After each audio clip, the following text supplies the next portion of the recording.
Kelas 8 Kurikulum Merdeka kita masuk pada halaman 284 ya. Bacalah teks ini yang menceritakan tentang kehidupan Suratmo yang tinggal di bantaran Sungai Citarum. Kemudian jawablah beberapa pertanyaan yang berhubungan dengan cerita tersebut. Nah, ini dia sungainya, ya banyak sampah. Nah, tinggal di sekitaran Sungai Citarum. Ya. Kemudian Pak Suratmo tinggal di sekitar Sungai Citarum. Nah, dia mulai menangkap ikan di Sungai Citarum ketika dia masih remaja dan memilih menjadi seorang penangkap ikan ketika dia sudah dewasa. Nah, setelah menjadi penambang pasir, menjadi seorang penangkap ikan merupakan pekerjaan kedua utama untuk hidupnya di area tersebut. Ini merupakan pilihan yang baik ketika semuanya masih baik-baik saja hingga 17 tahun yang lalu dan mulai menjadi makin buruk sejak 5 tahun yang lalu. Nah, sejak saat itu Pak Suratmo tidak lagi menangkap banyak ikan seperti dulunya. Ikan yang dia tangkap semakin sedikit, bahkan dia sering pulang ke rumah dengan tangan hampa. Sebagai pencari nafkah, dia harus memikirkan tentang hidupnya. Dia mengatakan bahwa dia tidak bisa lagi disebut sebagai penangkap ikan, melainkan dia harus disebut sebagai pemulung. Karena dia mengumpulkan dan menjual sampah plastik untuk kehidupannya. Dia mengumpulkan sampah dari sungai yang sama dia dulunya menangkap ikan, yaitu Sungai Citarum. Sungai Citarum sering diberi label sebagai sungai yang paling terpolusi di dunia. Tiap hari tidak kurang dari 20.000 ton sampah dan 340.000 ton air limbah dibuang ke sungai tersebut. Air limbah itu datang dari sekitar 2.000 pabrik tekstil. Limbah itu membunuh ikan dan menghancurkan lingkungan.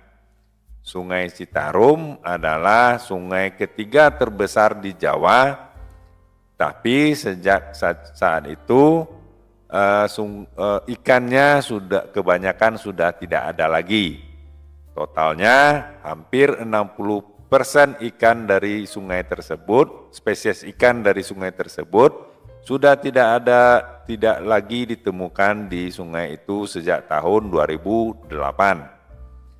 Sebagai sungai yang terkontaminasi dengan zat kimia yang membunuh binatang yang hidup di dalamnya dan meminum airnya, maka banyaklah binatang mati yang mengambang bersamaan dengan sampah dan limbah.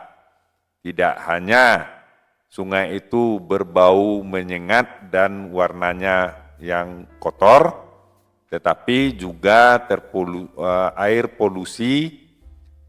airnya terpolusi membuat orang menderita dari sakit kulit hingga sakit pernafasan, dan para petani kehilangan lahannya.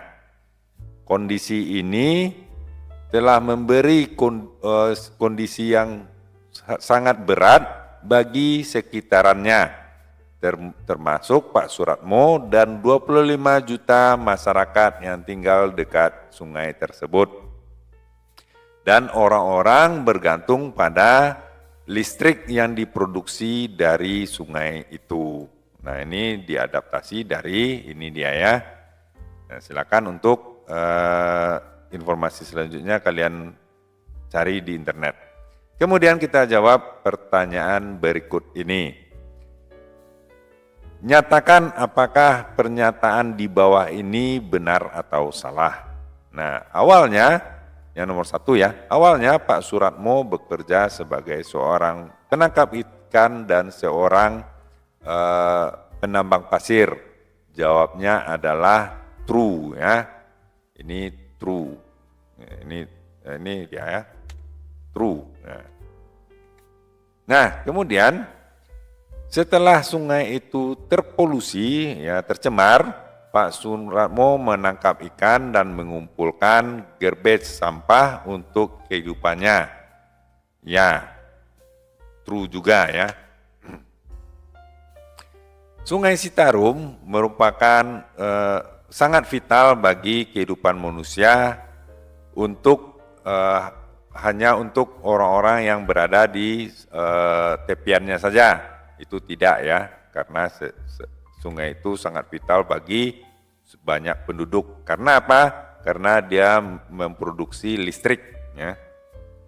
False. Nomor 4, seluruh limbah dan sampah yang dibuang ke sungai itu merupakan dari pabrik. Tidak ya, false. Tidak hanya dari pabrik, tetapi juga dari masyarakat yang ada di sekitar. Nomor 5, Sungai Citarum merupakan sungai ketiga terbesar di Indonesia. Nah, ini benar juga, ya, true. Nah, barangkali itu dulu untuk kali ini. Jangan lupa subscribe dan like videonya. Mudah-mudahan bermanfaat. Sampai jumpa.